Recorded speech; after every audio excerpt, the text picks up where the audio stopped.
ይህ ዓለምን አጀብ ያሰኘና እጅን ባፍ ያስጫነ ታሪክ ባለፈው 2023 በአሜሪካ የተፈጸመ ነው። ነገሩ እንዲህ ነው። እነዚህ ብሬንዳን ባንፊልድና ክርስቲን የተባሉ የ40 ዓመትና የ37 ዓመት ዕድሜ ያላቸው ጥንዶች ተዋደውና አንዲት ልጅም ወልደው በሂርደን ቨርጂኒያ አብረው የሚኖሩ ህጋዊ ባልና ሚስቶች ናቸው። የህፃናት የህክምና ነርስ የሆነችው ክርስቲንም ሆነች የፌዴራል ገቢዎች ውስጥ የሚሰራው ብሬንዳን ለቤተሰቡ የሚሆን በቂ ገቢ ያላቸው ናቸው። እናም ጥንዶቹ ለምን የቤት ውስጥ ረዳት ወይም ሰራተኛ አንቀጥርም ሲሉ ተማከሩ። በዚህ መልኩ በተነጋገሩት መሰረትም 2021 ላይ እቺን በወቅቱ የ22 ዓመት ወጣት የነበረችውን ብራዚላዊት በቤት ውስጥ ስራ ረዳትነት ወደ ቤታቸው አስገቧት። ስሟም ጁሊያና ፔሬስ ማጋሌሽ ትባላለች። ፔሬስ ማጋሌሽ በተስማማችው መሰረት ስራዋን ጥንቅቅ አድርጋ የምትሰራ ከእመቤቷ ክርስቲንም ሆነ ከአባወራው ብሬንዳን ጋር ተከባብራ አብራቸው መኖር ጀመረች። ሆኖም ሙሉ ሲያድር አባወራው የ40 ዓመቱ ብሬንዳን ባንፊልድ የ22 ዓመቷ የሥራ ረዳታቸው ፔሬስ ላይ አይኑን መጣል ጀመረ። ክርስቲንም ባለቤቷን ብሬንዳን ስለምትወደው አምኗለች። እናም ይህንን የባለቤቷን አዲስ ስሜት በምንም አይነት ምልክት አላስተዋለችውም። ብሬንዳን ባንፊልድ ፍላጎቱን ወደ ተግባር ቀይሮት አፍላ ወጣቷን ፔሬስን ለማግባባት ያደረገው ጥረት ተሳካለትና 2022 ላይ እዛው አንድ ቤት እየኖሩ ድብቅ ፍቅራቸውን ማስኬድ ጀመሩ። ከዛም አለፍ ብለው ክርስቲን ፈጽሞ ባልጠረጠረችበት ሁኔታ ተደብቀው ወደ ኒውዮርክ ከተማም ለሽርሽር አቀኑ። በቤቷ ውስጥ ይህ ሁሉ ሲሆን የብሬንዳን ባለቤት ክርስቲን አንዳችም የምታውቀው ነገር አልነበረም። ብሬንዳንና ፔሬስ ከክርስቲን እጅጉን እየተጠነቀቁ እንዳሻቸው እየሆኑ ድፍን 1 ዓመት አስቆጠሩ። 2023 ላይ ግን ብሬንዳን ባንፊልድ በፔሬስ ፍቅር ታውሮ ከክርስቲን ጋር ተለያይቶ በይፋ ፔሬስን አግብቶ የመኖር ፍላጎቱ ጣራ ነካ። ከዛም ከክርስቲን ጋር እንዴት እንደሚለያይ ሲያስበው ፍቺ የሚያስከትልበትን የሀብት መካፈል፣ ለልጅ ማሳደጊያ መቁረጥና ከምንም በላይ ደግሞ ልጁን የማሳደግ መብቱን ሊቀማ እንደሚችልና የሚኖረውን የተንዛዛ የፍርድ ቤት ክርክር ሲያስበው ፍቺ መጠየቅ ያን ያህል አዋጭ አይደለም ሲል አሰበ። ስለዚህም ከፍቺ በተለየ አማራጭ ልጁንም ራሱ የሚያሳድግበትና ሀብቱንም ሳያካፍል ባለቤቱና ልጅ የወለደችለትን ክርስቲንን እንዴት አድርጎ ከህይወቱ የሚያስወጣበትን መንገድ ሲያፈላልግ ቆየ። ልክ ከአንድ ወር በኋላ በፈረንጆቹ የካቲት 24 2023 ጠዋት ላይ ነበር። በዚህች ዕለት ፖሊስ ከብሬንዳን ባንፊልድ መኖሪያ ቤት የተደወለ የ911 የስልክ ጥሪ የተቀበለው። ደዋያዋ ደግሞ ፔሬስ ማጋሌሽ ነበረች። አደጋ ተፈጥሯል፣ ድረሱልን አለች። የፖሊስ ቡድኑ በአጭር ጊዜ ውስጥ እነ ብሬንዳን ባንፊልድ ቤት ሲደርስ ክርስቲን እንዳትተርፎና በርካታ ቦታዎች ላይ በስለት ተወግታ ስታጣጥርና በሌላ በኩል ደግሞ በተተኮሰበት ጥይቶች በስንፋሱ መጨረሻ እየቃተተ የሚገኘውን ጆሴፍ ራያን የተባለ እንግዳ ሰው ተመለከቱ። ክርስቲንና እንግዳው ጆሴፍ ራያን ብዙ ደም ፈሷቸው ስለነበር ሕይወታቸው ሆስፒታልም አልደረሰም። ፖሊስ ቤት ውስጥ በሕይወት ያገኛቸውን ብሬንዳን ባንፊልድና የቤት ውስጥ የሥራ ረዳቷን ፔሬስ ማጋሌሽን ቃላቸውን ተቀበላቸው። ብሬንዳን ባንፊልድ ለፖሊስ ያብራራም ይህ ጆሴፍ ራያን የተባለ ሰው ወደ ቤት እንደገባና ወደ መኝታ ክፍልን በመስለቅ ክርስቲንን በስለት ጥቃት እንደፈጸመባት ከተናገረ በኋላ እሱና ፔሬስ ማጋሌሽ ራሳቸውን ለመከላከል ሲሉ በሽጉጥ እንደመቱት ቃሉን ሰጠ። በዚህ ላይ የቤት ሰራተኛዋ የፔሬስ ማጋሌሽም ቃል ከብሬንዳን ጋር ተመሳሳይ ነበር። ፖሊስ የሁለቱንም ቃል ከተቀበለ በኋላ ብሬንዳንና ፔሬስ ያን ያህል የጠበቀ ምርመራ ሳይገጥማቸው ክሰቱ በዙ አለፈ።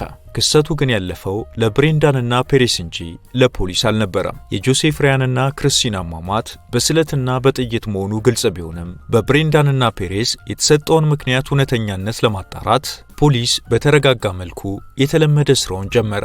እዚህ ጋር ነበር አንዳንድ ፈጽሞ አብረው ሊሄዱ የማይችሉ ጉዳዮች ብቅ ማለት ጀመሩት። የመጀመሪያው ጆሴፍ ራያን ወደነ ብሬንዳን ቤት ሲገባ ማንንም አስገድዶ ሳይሆን በሩ ተከፍቶለትና ተፈቅዶለት እንደሆነ ፖሊሶቹ አረጋገጡ።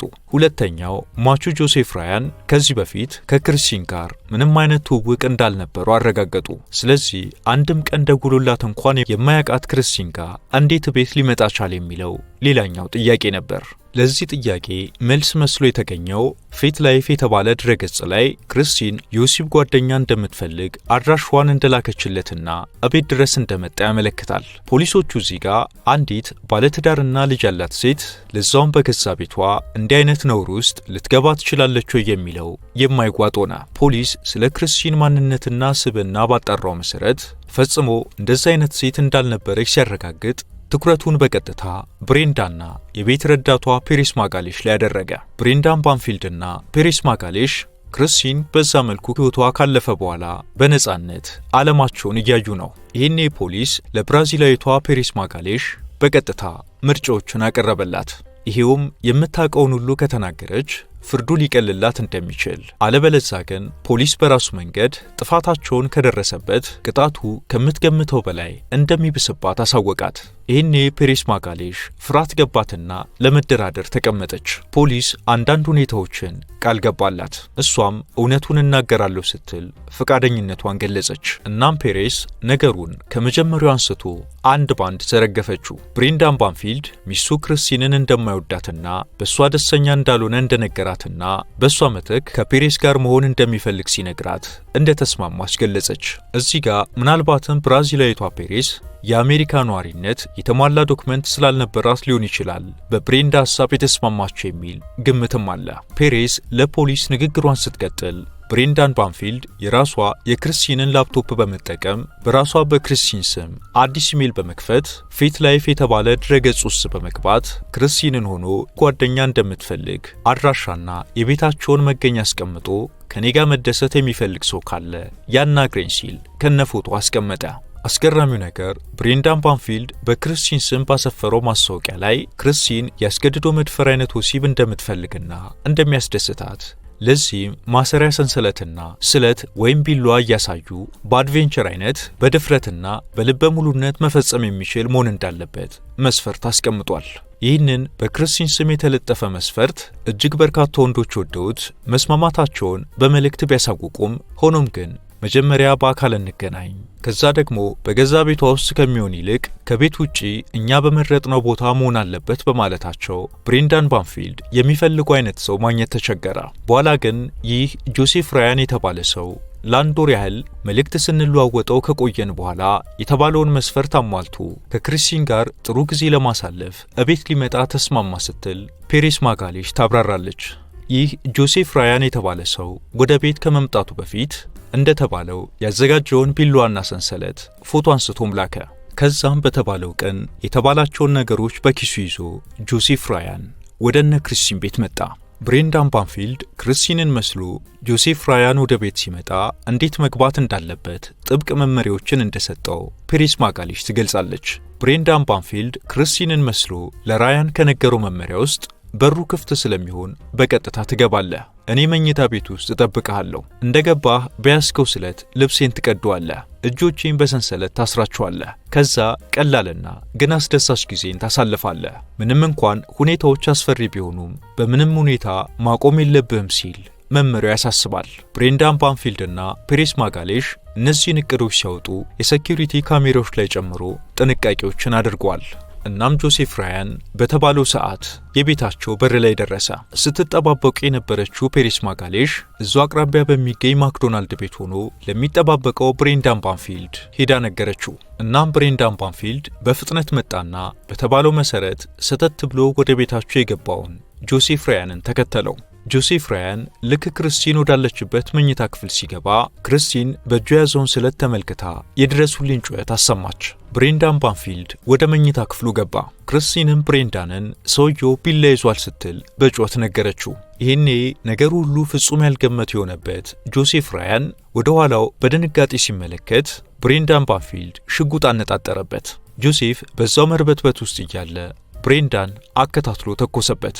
ይህኔ ክርስቲን በድንጋጤ ደርቃ ቀረች ትላለች ሁነቱን ቆማ የተመለከተችው ፔሬስ ማጋሌሽ። ከዛ በኋላ ብሬንዳን ባንፊልድ ጆሴፍ ራያን ይዞት በመጣው ስለት በድንጋጤ ውስጥ ያለችው ክርስቲንን ደጋግሞ ጥቃት ፈጸመባት። ይህ ሲሆን ፔሬስ ማጋሌሽ አይኔን ጨፍኜና ጆሮዬን በእጆቼ ይዤ በመሳቀቅ ተቀምጫለሁ ትላለች።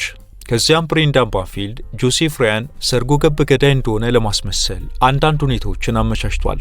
ከዚህም ውስጥ የሟቾቹን ራያንና ክርስቲንን ያንዱን ደም ወደ አንዱ የማቀባባት ሥራ ሰርቷል። ከዚህ በኋላ ነበር ብሬንዳን ባንፊልድ ፔሬስ ማጋሌሽ ወደ 911 እንድትደውል የነገራት። ፔሬስ ማጋሌሽም በፍርሃት ውስጥ ሆና በማስመሰል እርዳታ ፈልጋለሁ፣ ጓደኛዬ በአንድ ሰው በስለት ተወግታለችና አሁን ብዙ ደም እየፈሰሳት ነው፣ ካሁን በኋላ ምን ማድረግ እንዳለብኝ አላውቅም አለች። ከዛም ብሬንዳን ባንፊልድ ስልኩን ተቀበላትና የቤቱን አድራሻ ለስልክ ተቀባዩ ለመግለጽ ከሞከረ በኋላ እየተንተባተበና ትንፋሹ እየተቆራረጠ ጥቃቱን ያደረሰውን ሰው ተኩሼ መትቼዋለሁ፣ ሆኖም ግን እጅግ ጎድቷታል፣ ብዙ ደምም እየፈሰሳት ነው፣ በተለይም የአንገቷ ላይ ጉዳት ከፍተኛ ነው፣ ምን ላድርግ አላቸው። ፖሊሶችም እጅግ ትንሽ በሚባሉ ደቂቃዎች ውስጥ ደረሱ። ፔሬስ ማጋሌሽ በዚህ መልኩ እያንዳንዱን ነገር ተናገረች።